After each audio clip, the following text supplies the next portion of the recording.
Shalom Bapak Ibu dan Saudaraku yang dikasihi Tuhan. Damai sejahtera yang daripada Allah Bapa, Tuhan kita Yesus Kristus memenuhi hati kita semua. Saat ini mari kita akan belajar kebenaran firman Tuhan. Tapi sebelumnya mari kita berdoa terlebih dahulu. Mari kita berdoa. Bapa Surgawi, Allah yang kami kenal di dalam satu pribadi Tuhan Yesus Kristus, kami akan menggumuli bersama kebenaran firman-Mu. Kiranya Tuhan sungguh berkenan untuk menolong kami sehingga kami boleh mengerti akan kebenaran firman-Mu.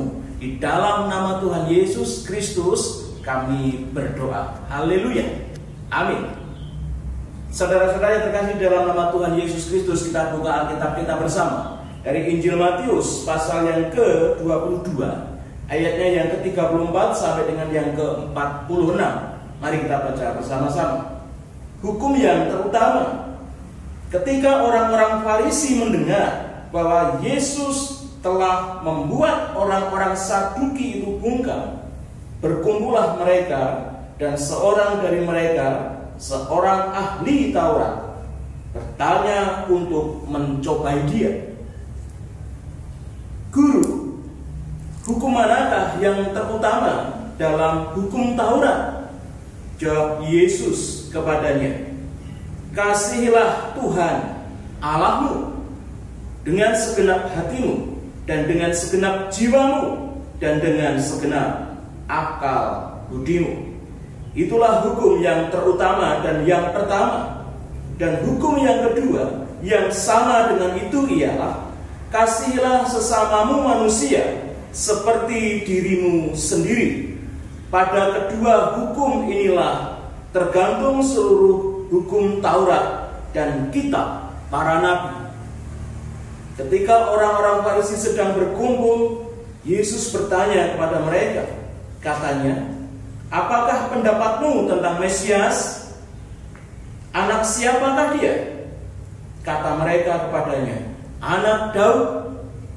Katanya kepada mereka, jika demikian, bagaimanakah Daud oleh pimpinan roh dapat menyebut dia tuannya ketika ia berkata, Tuhan telah berfirman kepada Tuanku, duduklah di sebelah kananku, sampai musuh-musuhmu kutaruh di bawah kakimu. Jadi, jika Daud menyebut dia tuannya, bagaimana mungkin ia anaknya pula?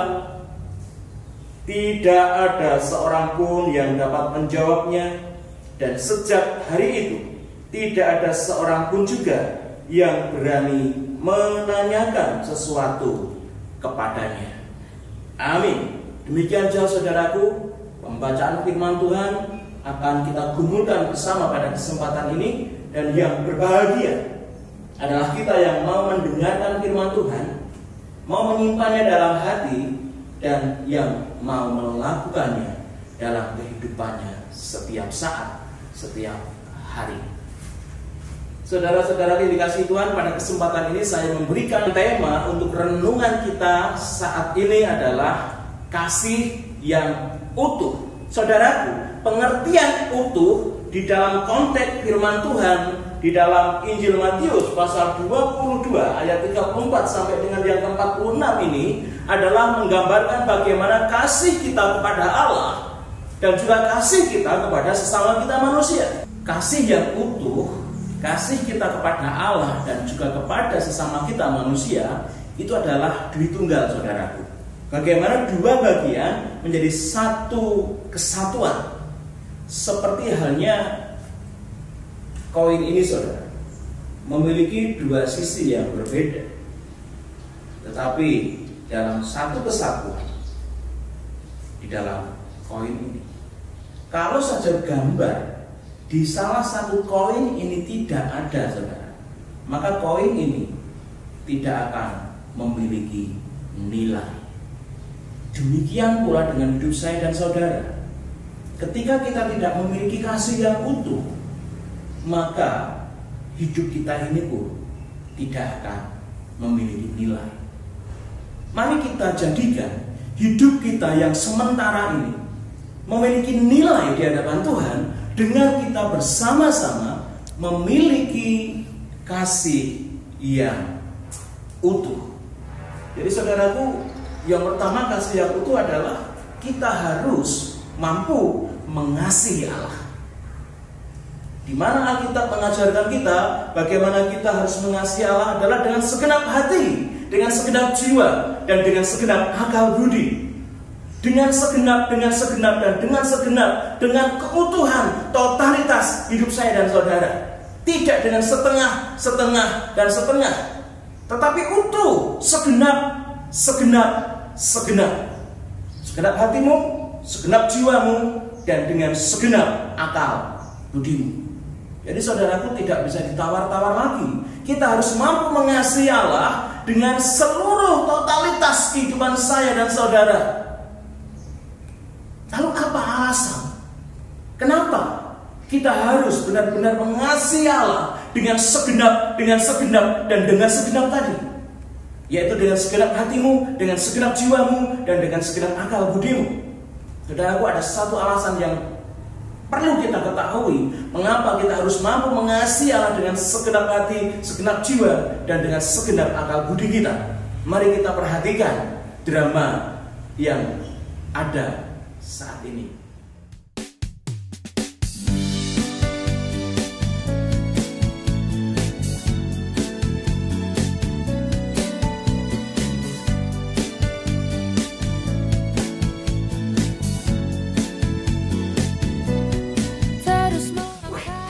Jarang banget ya kumpul ini.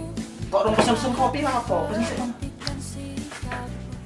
Mas, mau pesen mas buat itu teman-teman. Tadi saya kopi susu. Ya apa Aku guys? pesen es. Apa mocktail gitu loh. Apa? Seksi blue mocktail. Seksi bumbukannya satu. Kok angel ini. Dipilih tak? Saya enak itu nak kabel. Kopi susu. Kopi susunya tambah satu. Ya. Coba mbak. Red velvet satu. Red velvetnya satu. Mas, coba sih kali. Taruhnya satu mas. Bisa guys. Ampun. Ya. Tunggu ya mas. Saya tahu. Bingung pesen kopi, pesen es. Lali ra belum dhewe kurang siji. Sopo jalan ngerti? Bro, tak WA mas nang siji iki piye? Tak beli piye? Yo, jalan sih. Tak beli. Halo? Mbak Pilen. Ki kowe dinteni ning kene ning gone yo kopi. Nek iki rame-rame. Cepet yo. Yo sesuwe-suwe. Yo. Iki dokternya tujuan ndi? Ning pantai apa ning gunung? Cocok iki ning gunung. Cocok ya iki. Ayo.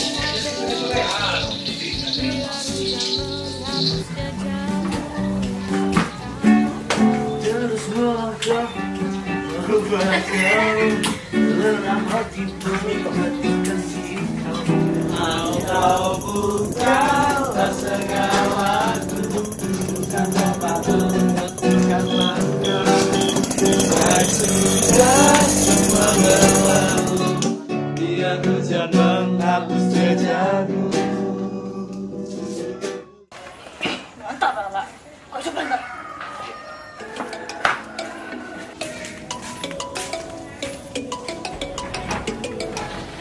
Halo guys. Weh, suwi. Ditanya lu tuh kok.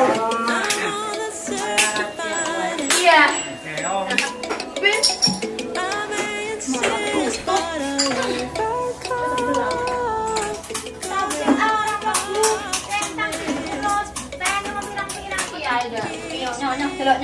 WA ki WA tekan ndi?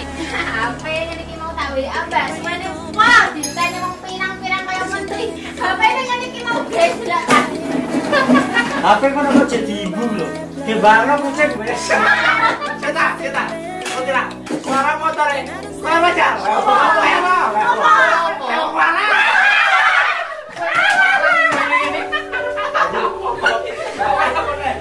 Terus mau waktu menggok, berepesen, ono suarane krik kayak opo? Kayak jangkrik. Motor kok blegedeg. Ini Pak motor apa nyerap gabah?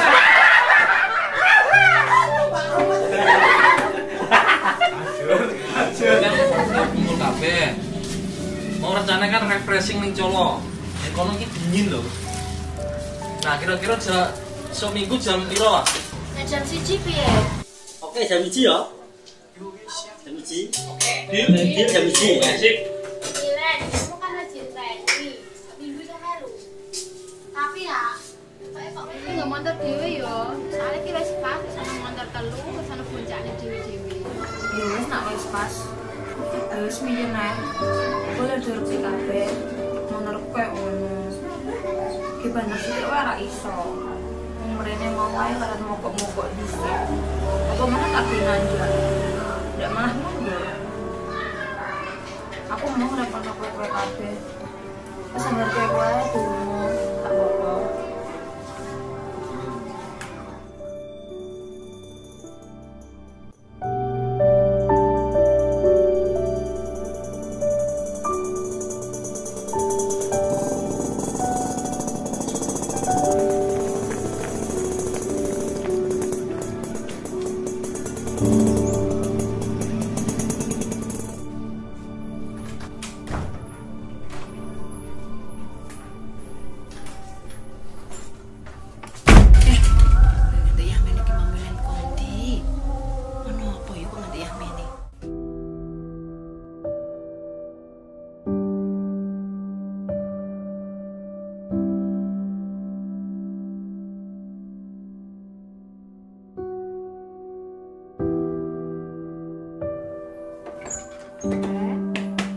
Ana apa, Dok? Kok lawang kok ngantek mbok brek-brek? Len? Dok. Ana apa tah, Len? Ya ampun, mbok nutup lawang bantere ngono. Ana apa ta, Dok? Nutup lawang kok sik bantere ngono. Nek masalah ki matur Ibu. Oke, matur napa? Aja malah nutup lawang sik bantere ngono. Ana apa?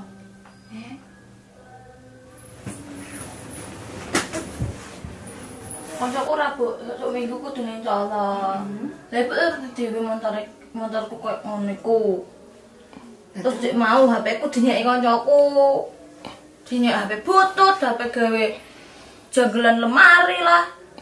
Terus pokoknya aku njaluk HP anyar karo motor anyar, titik. Nah, aku gak mbok turuti, aku minggat. Sepenting kan HP ngono lah, iso berhubungan mbek kanca-kanca. Motor ngono yo lah, sepenting kan iso ditumpaki, tekan tujuane. Malah njaluk anyar, sembarang anyar lho piye? Wong ibuku jahit. Iki yo rada sepi jahitan, wis cukup nggih mangan tok. Mosok njaluk motor, njaluk HP terus piye ibu iki? Dak pikiran. Pikiran ibu. Ngerti no? Pokoknya mau aku njaluk HP mbek motor anyar, titik.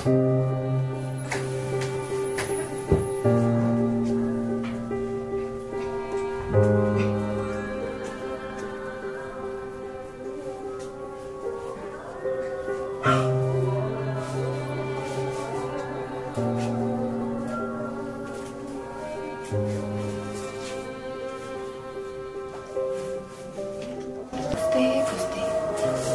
Bocah kok sik ngono. Ngerti nek ibu niki lagi sepi jahitan. Malah njaluk motor, njaluk HP. Piye iki ngrasakno? Soalnya jahitan sepi. Bocah kok ora.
Loh,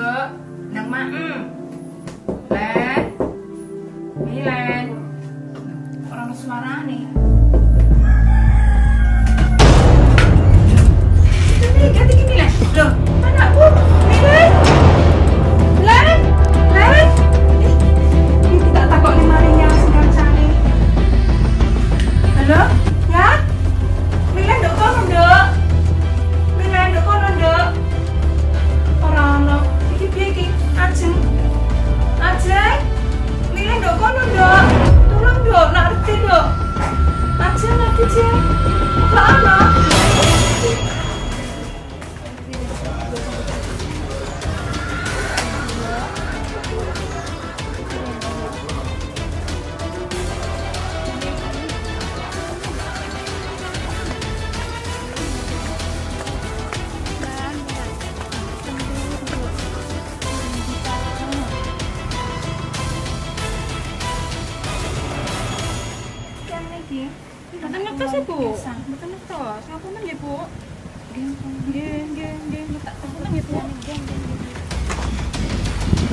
cepet, toko mes sarapan, aku meleh. Aku meh mangkat sekolah cepet, aku nak telat.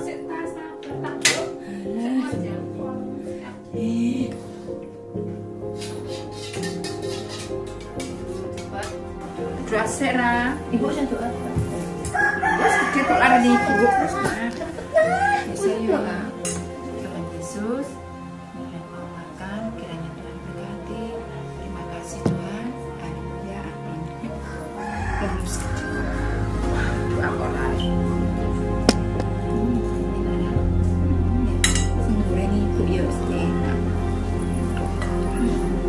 Kenapa kok belum? Ya Ustaz. Jadi pusing hari terus.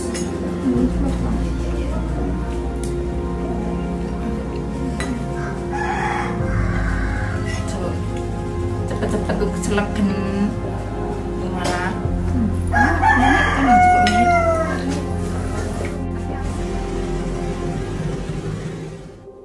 Kemudian mau tidur, kiranya Tuhan jagai, Tuhan lindungi. Terima kasih Tuhan, amin.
Ibu.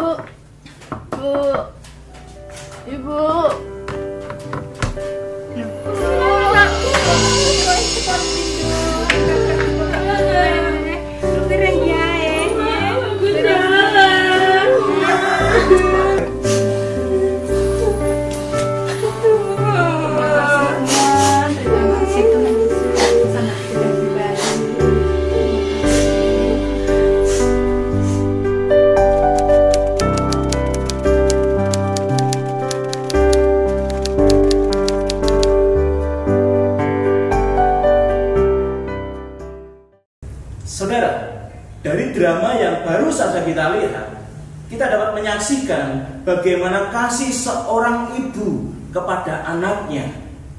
Ini mungkin sedikit memberikan gambaran kepada saya dan panjenengan semua, bagaimana besarnya kasih Allah kepada saya dan panjenengan semua.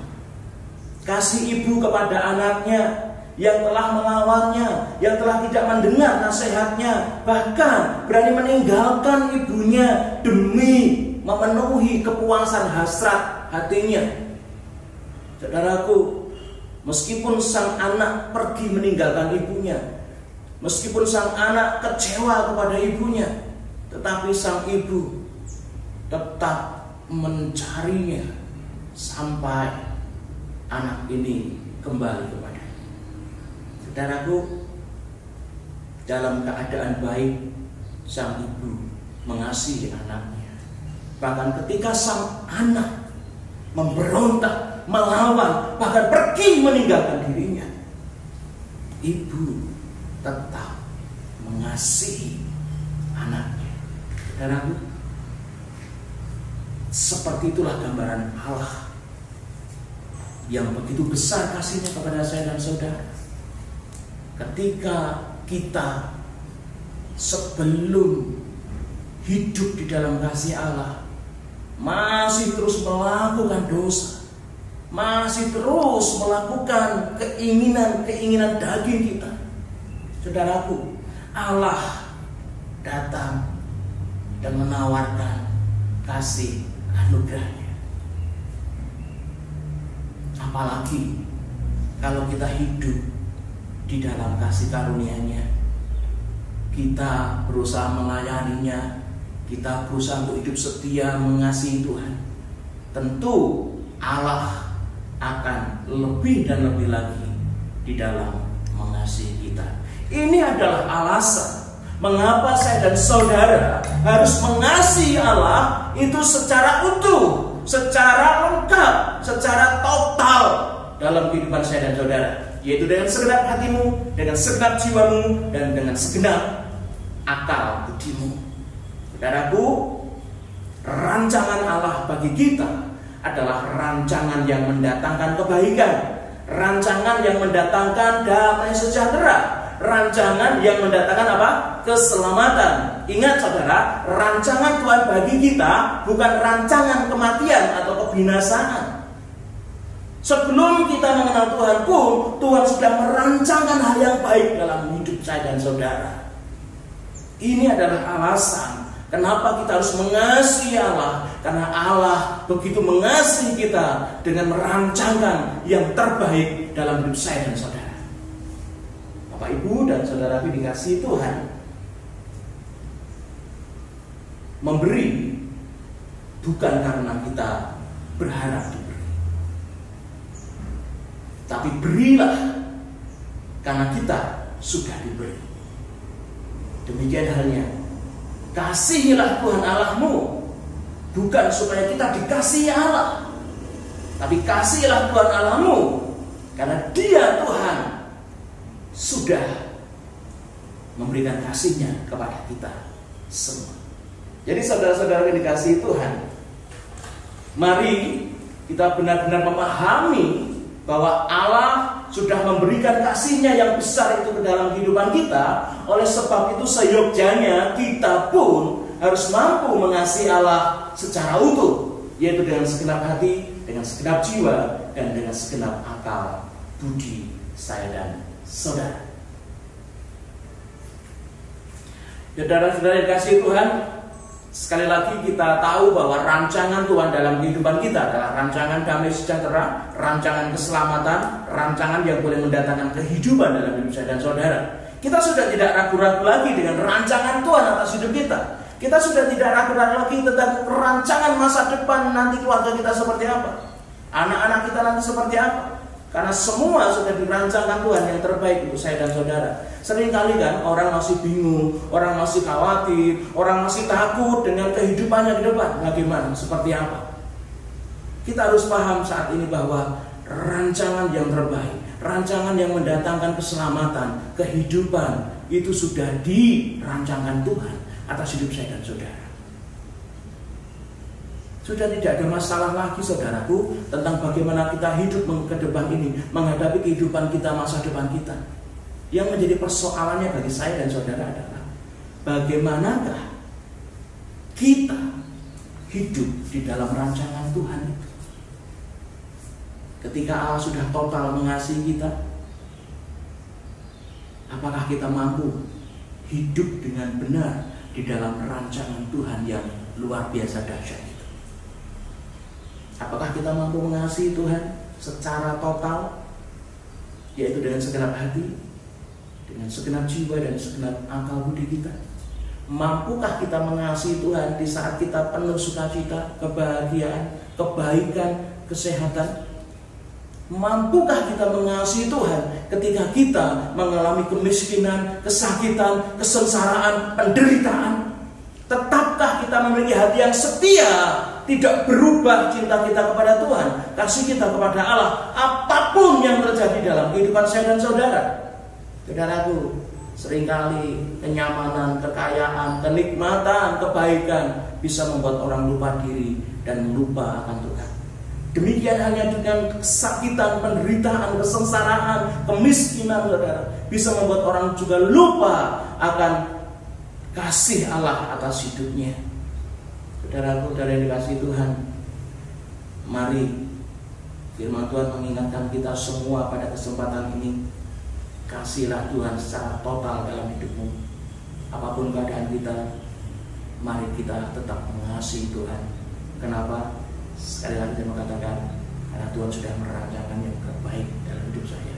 Karena kasihnya yang begitu besar dalam hidup saya dan saudara. Yang kedua, saudaraku, kasih yang utuh adalah mengasihi manusia sama seperti diri kita sendiri. Jelas tertulis di ayat yang 38. Itulah hukum yang terutama dan yang pertama. Dan hukum yang kedua yang sama dengan itu ialah kasihilah sesamamu manusia seperti dirimu sendiri. Saudaraku, ini sesuatu yang impossible tampaknya. Bagaimana kita diperintahkan Allah. Kasihilah ini bukan himbauan, saudara. Kasihilah ini bukan apa ya, bukan sekedar pemberitahuan, tetapi kasihilah ini mengandung nilai perintah Allah.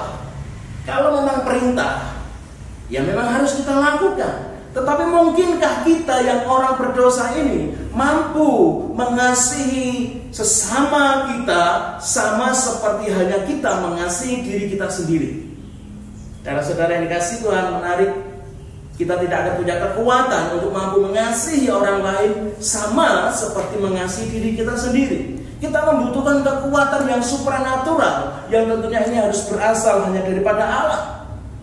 Saudara-saudara yang dikasihi Tuhan, tujuan kehidupan kekristenan kita adalah bukan kekayaan.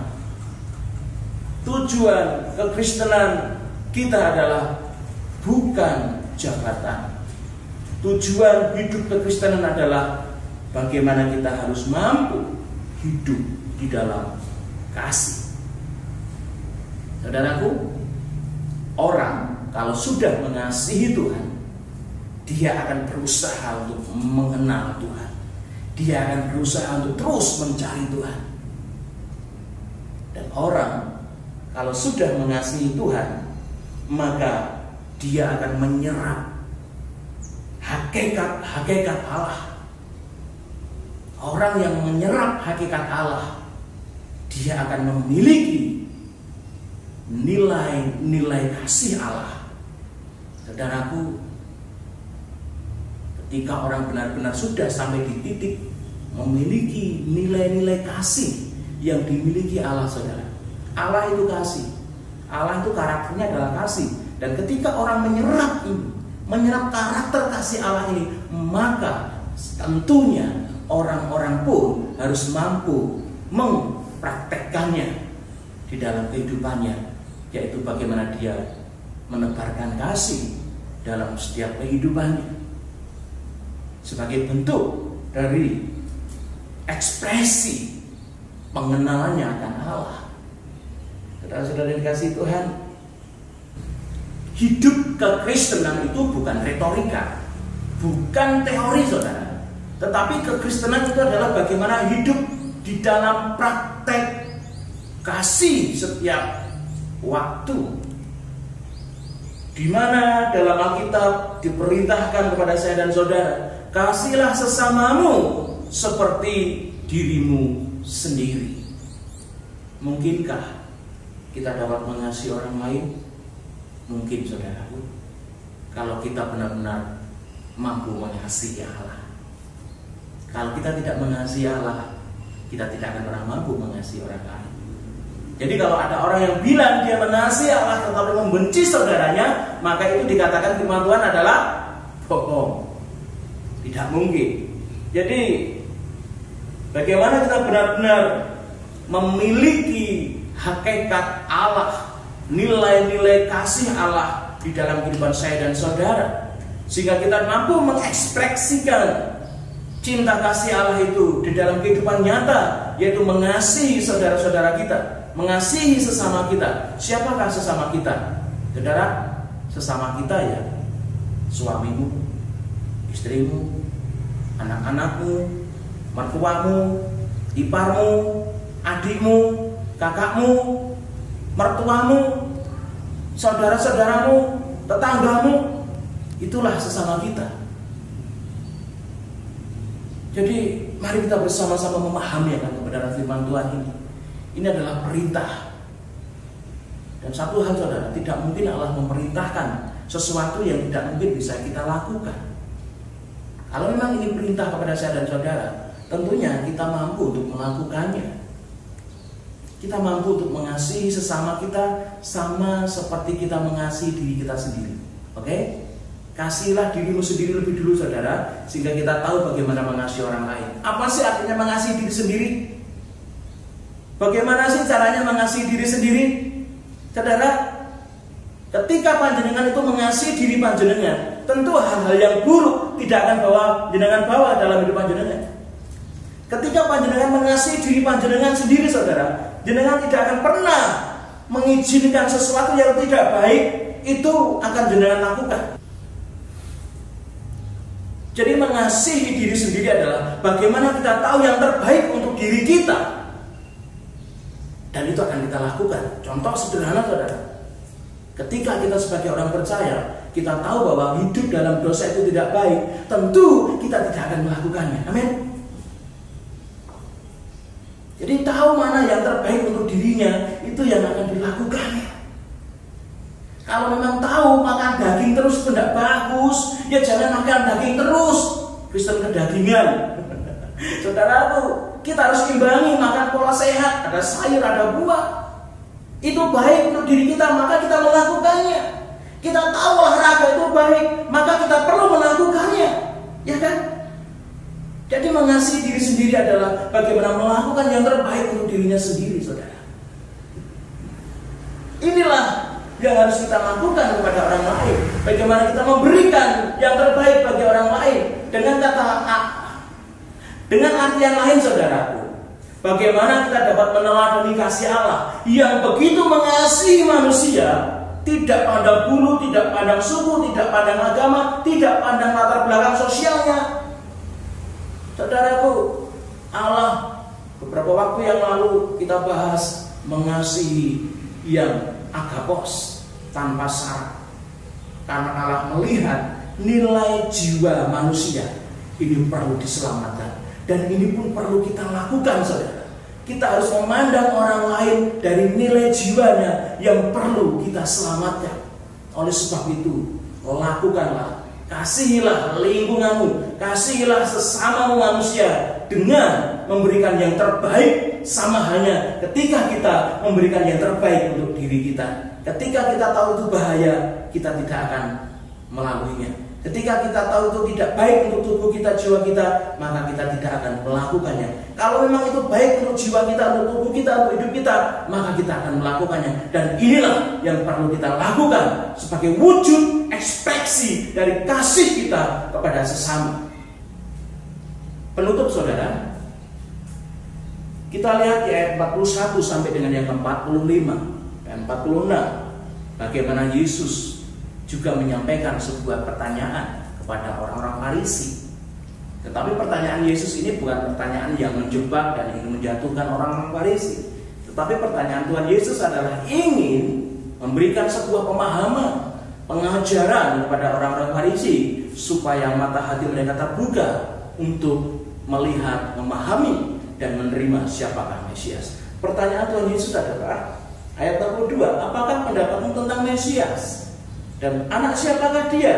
Kata mereka kepadanya, anak Daud. Saudaraku, orang-orang Farisi dengan mudah menjawab, karena memang orang Farisi ini sangat paham tentang Mesias, karena dia sudah mengerti akan isi daripada Taurat. Tetapi saudara, pertanyaan selanjutnya katanya kepada mereka, jika demikian, bagaimanakah Daud oleh pimpinan roh dapat menyebut dia Tuhannya ketika ia berkata, Tuhan telah berfirman kepada Tuanku, duduklah di sebelah kananku sampai musuh-musuhmu kutaruh di bawah kakimu. Jadi jika Daud menyebut dia Tuannya, bagaimanakah mungkin ia anaknya pula?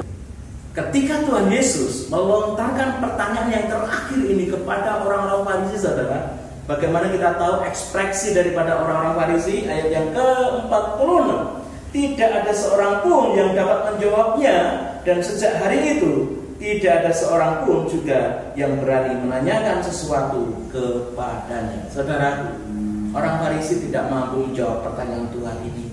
Mengapa? Karena pertanyaan Tuhan ini di luar akal. Yang kedua, mengapa orang Farisi tidak mampu menjawab pertanyaannya Tuhan Yesus Kristus ini? Karena dia tidak memiliki iman. Saudaraku, Mesias hanya dapat dipahami dengan iman.